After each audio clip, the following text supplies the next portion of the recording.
Hello everyone, welcome back to the channel. So what have I been watching from the collection?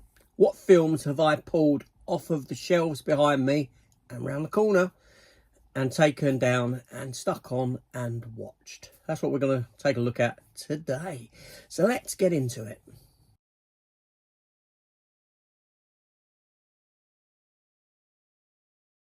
So I'm making a point now of going to the shelves and pulling films off and watching them, because what I came to realise was that there was far more focus on my collecting habits, on what was in front of me, on what hadn't come out yet, on what there was to pick up, than what I actually had. And I've turned that around, I've turned that around and I've got back into watching from the collection behind me. Yeah, it's, I'm enjoying the rewatch of a lot of these films. Some of them not so much, but that's the way it goes. Sometimes that's the way the cookie crumbles. So this is everything that I've watched from the collection, not counting those films that I have viewed like in the cinema and stuff like that, on streaming, etc, etc, because obviously I bring reviews to the channel. So films that I have recently reviewed, if you may have missed them, you may want to go back and check out my reviews.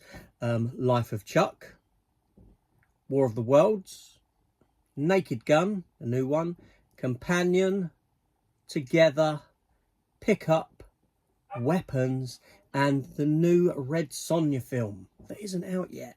I will be picking up the physical media release of that when it comes, because I didn't mind it at all. I had a lot of fun with it. So let's get to those films now that I've watched from the collection. So to begin with, the first one, Time Cop. So I had this come through. It's the 4K version of the Jean-Claude Van Damme film, Time Cop.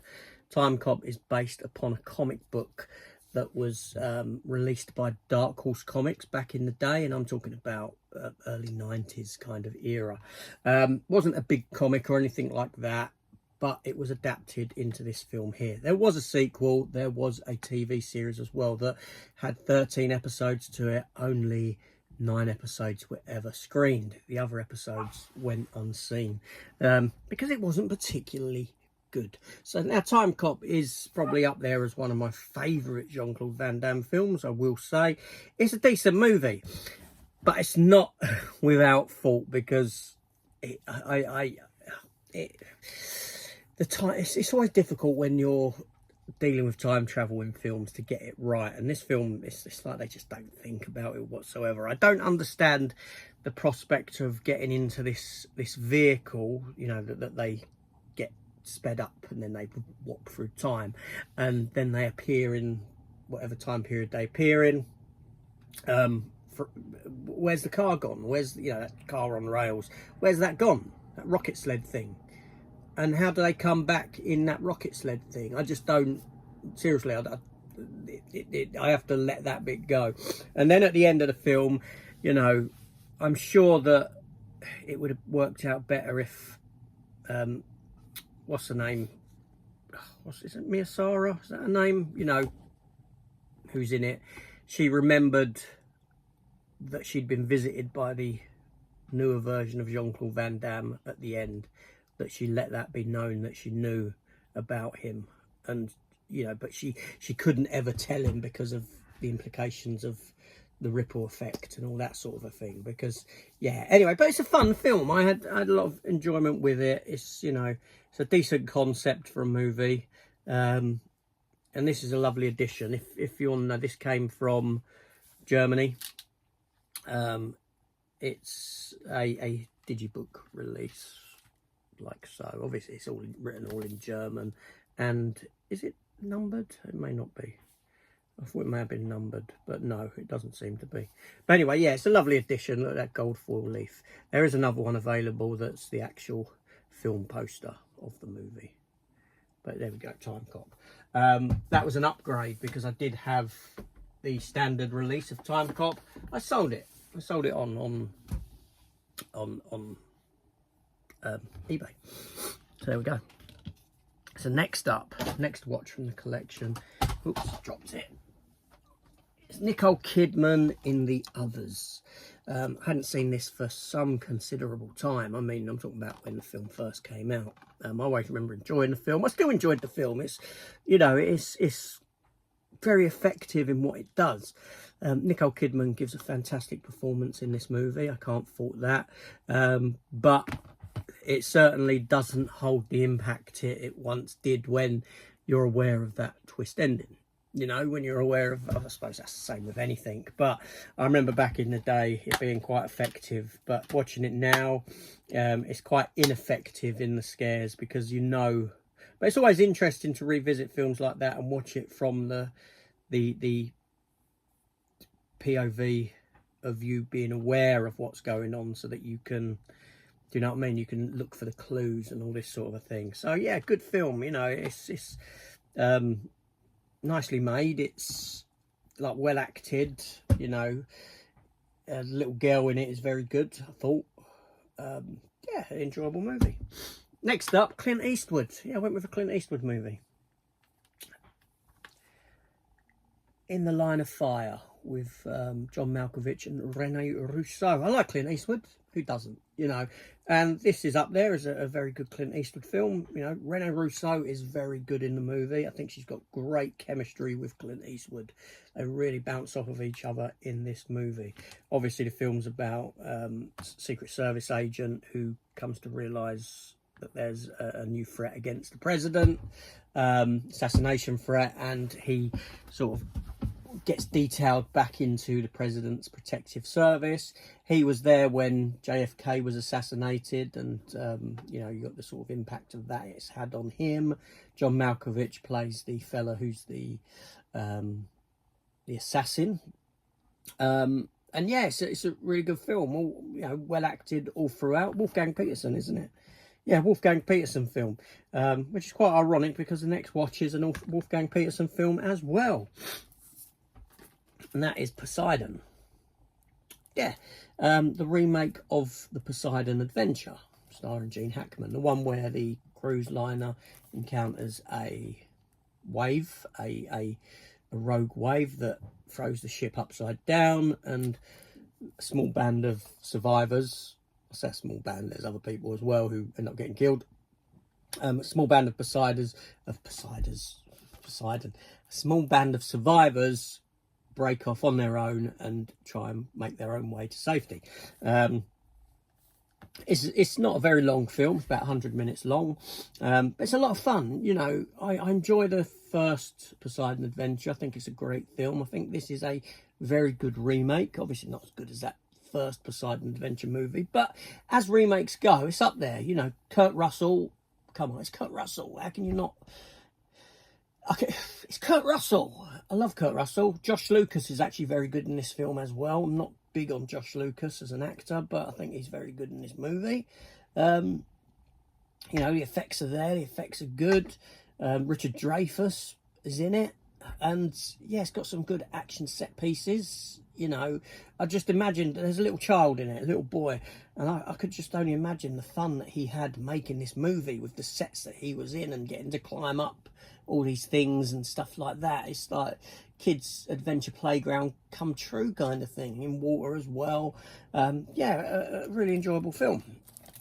Obviously that's a new release, and I've yeah, you know, that's the other thing. When I'm getting new releases through, I tend to put them in now and sit and watch them, rather than just, oh, on the shelf it goes. It's so easy to get into that kind of mindset of doing that. Just, you've purchased something, on the shelf it goes. Really bad, but there we go. So next up, I watched Event Horizon. Now I can't remember if this actually came with the steelbook, or the steelbook I got separate and resold the Amaray that may have been within. I can't remember. Did this come with it, or have I just sort of bought that and made me own up? I don't know. This steelbook's getting a re-release recently as well. It's a really nice steelbook, by the way. So again, you know, Event Horizon is a movie that I've not watched in some considerable time. So I really enjoyed my rewatch of it. You know, Lawrence Fishburne, Sam Neill, you know, and directed by Paul W.S. Anderson, he who is married to Mila Jovovich, who, you know, does struggle making decent films. But this is surprisingly good, you know. In not only that, it's one of those films where you've got some fantastic set designs and all this sort of a thing, much akin to Alien and stuff like that. So much so that you could imagine the set for this to be used in Alien, maybe in a different time period of Alien, perhaps. But it wouldn't be a go amiss if this was a set for an Alien movie. You know, it's not too dissimilar. Although I was watching it and I was thinking, is Sphere, you know, the Dustin Hoffman, Sharon Stone one, which I do have, essentially the same film? Is it just sort of dressed up differently? Very similar Sphere vibes. The only other problem with this film is I'm sitting watching it and I'm thinking, oh, you know, it's just such a shame we'll never get to see all the edits that were made, because those scenes that hit the cutting room floor were all destroyed, which is real shame. But good performances within, you know. Lawrence Fishburne, Sam Neill gives good performance. The black fella in it, not Lawrence Fishburne, the other one, I was like, I recognise you. Where are you from? What are you from? And then I came to realise it's the geezer who's in The Rookie, the TV show, like the sergeant guy in that, and who was in Terminator Sarah Connor Chronicles. He's a good actor. I think he's come into his own as a, you know, as he's grown sort of thing. He's enjoyable watch. But yeah, so I enjoyed that. You know, a great one. Next up, we have John Rambo, or Rambo as it's called, the fourth Rambo movie with Stallone. The extended cut version of it. Probably my second favourite of the Rambo movies. You know, it kind of takes Rambo back to that, much akin to how he was in the first film, you know, and it does bring the whole story full circle by the end. It's not as big, brash and bombastic as Rambo's 2 and 3. It's more restrained in what it does. Obviously, he goes into Burma. You've got these religious types who are going in to bring aid and religion to the local folk to help them out, and they get captured by the Burmese militia, and Rambo gets tasked with going in to get them out. Yeah, it's a good film. It's, like I said, it's my second favourite Rambo movie. Sorry, hay fever there. My second favourite of the Rambo movies, and yeah, I really enjoy revisits of this movie. It's pretty violent, you know, when he's on the 50 caliber machine gun, and it's pretty violent in the sense that what some of the Burmese soldiers do to the locals and that sort of thing, and you know, there's a truth to what happens in the film in visually, if that makes sense. Although a lot of the violence is CG, you know, when these bullets are ripping through people, and it does feel a bit off in a sense. Now, unfortunately, the next two watches are re-watches of films that I've watched recently. So I sat down and I had my third watch of Heads of State with John Cena and Idris Elba. Because the wife said, oh, I want to watch that. There's 3 films she said I want to watch again. So this was one of them. Well, not that she wants to watch again, that she wanted to watch, that I've already watched. So, but I didn't mind sitting through this again. I find it a very easy watch. You know, I know it's a streaming movie, but it's a damn good streaming movie. You know, you got the US president, played by John Cena, who, in the context of narrative, is a former actor, you know, big action actor. I think Arnie stepping into the presidency, and you sort of landed on it. You know, Ronald Reagan became president, didn't he? So it's not out of the realms of possibility. You got Idris Elba as the UK Prime Minister, and this and that is agent there, MI6 agent. And yeah, you know, there's an assassination attempt on him, but he's on Air Force One when it happens, and they're both considered dead, blah, blah, blah. And it's like an action comedy with Idris Elba more as a straight man, John Cena as the comedic type. And yeah, it's got some good action set pieces in it. You know, it's a film I do really enjoy watching. It's from the director of Nobody. Which brings me into the next one. Nobody. Which I would have picked up a couple of months ago and said in one of these, I've watched Nobody again. So I watched Nobody again because the wife wanted to watch Nobody. She said, oh, I want to watch that again. I really enjoyed that. So I was like, okay, well, I don't mind watching it because I really enjoyed the film myself. So, again, I won't spend too much time talking about it because, like I said, it was a recent watch for me. But I'm looking forward to the sequel. I really like that film. Bob Odenkirk is great in it. Enjoyable watch. Enjoyable watch. Yeah, what can I say about that one? Next up, we have Brian De Palma, The Untouchables, with Kevin Costner, Charles Martin Smith, Andy Garcia, Robert De Niro, and Sean Connery. Al Capone, Elliot Ness, that story during Prohibition in America in the 1920s, 30s, was it? Whatever year it was.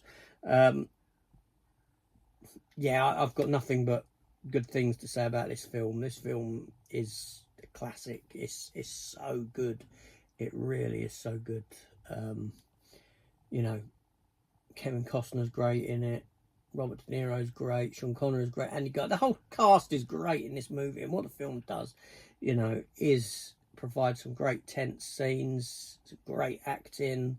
Sean Connery, you know, it's just fantastic. You know, what can I say about the movie? Just, you know, it looks great. It's really enjoyable rewatch. You know, that's one that I can go to every so often. Seriously, it is. That's a good one. And then we have Species. So I think a couple of months ago I did watch Species from 88 Films because I have that 4K release. I got the Species box set. So I did watch, not that one. I did watch Species 2. Right, now Species 2, I think that was out in 98, came out in 98, I believe. Do you know Species 2 was my very first ever DVD purchase, Region 1 import DVD purchase. First DVD I ever owned was Species 2. This is the one with, obviously, where Seal's been brought back by Marge Helgenberger, or whatever her name is. You know, they've sort of recreated a new Seal to keep her captive, keep her away from any testosterone, so men ain't allowed in there. Obviously, the late, Michael Madsen, who died recently, he's back in it. This is the one where the astronauts go up to Mars and they do a bit of drilling and they bring back some spores onto the ship, some black slime that affects them or infects them, and one of them becomes a male version of Seal who wants to go out and procreate, this sort of a thing. That Seal escapes because she's drawn to him. Yeah, it's not a great film. It's not, you know, I prefer the first one. Natasha Henstridge in this seems more put into the background, so to speak. She's not as prominent in this one as she was in the first one. I mean, it's an okay film, don't get me wrong. I prefer the first one. But yeah, it's not great. It's not great. There we go. But I haven't yet done rewatches of 3 and 4, the straight to video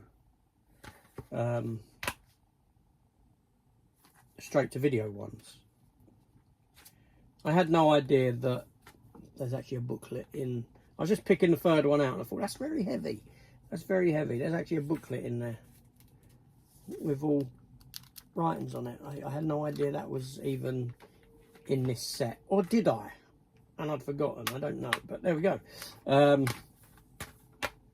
and there's poster as well in that one there. Good stuff. I probably did know that when I'd done an opening for it and just forgotten. There we go. Let's have a look at that poster, actually, because I'm curious now.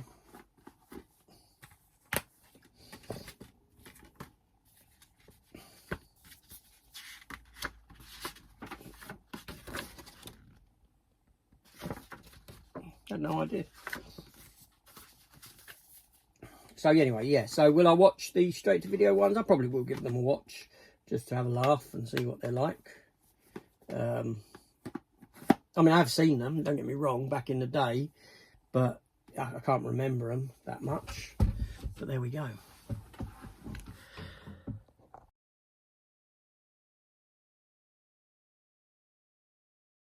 And then last up, 2 other watches was the Naked Gun 2 and 3. Now the reason I watched these was so that I could do my ranking for the Naked Gun movies. Obviously, like I said, I did review the new Naked Gun film, and I have done a ranking video for the Naked Gun franchise. So that's all 4 films and the TV show Police Squad. So yeah, Naked Gun 2. I didn't find it very funny. I mean, I haven't seen these films in years. What normally happens with the Naked Gun films is that I watch the first one and then I don't fancy watching 2 and 3 because I know that 2 and 3 aren't in the ballpark of the first one, you know. So this time around, because I'm so familiar with the first one, I just watched 2 and 3 so that I had them fresh in my memory for the ranking video. Now, Naked Gun 1 is a classic film, you know. To this day, I love it. I think it's great. I think the TV series is great. This film here, when it came out, when I first watched it, I was in hysterics. I mean, I remember how funny I found this film, how much I laughed at this movie.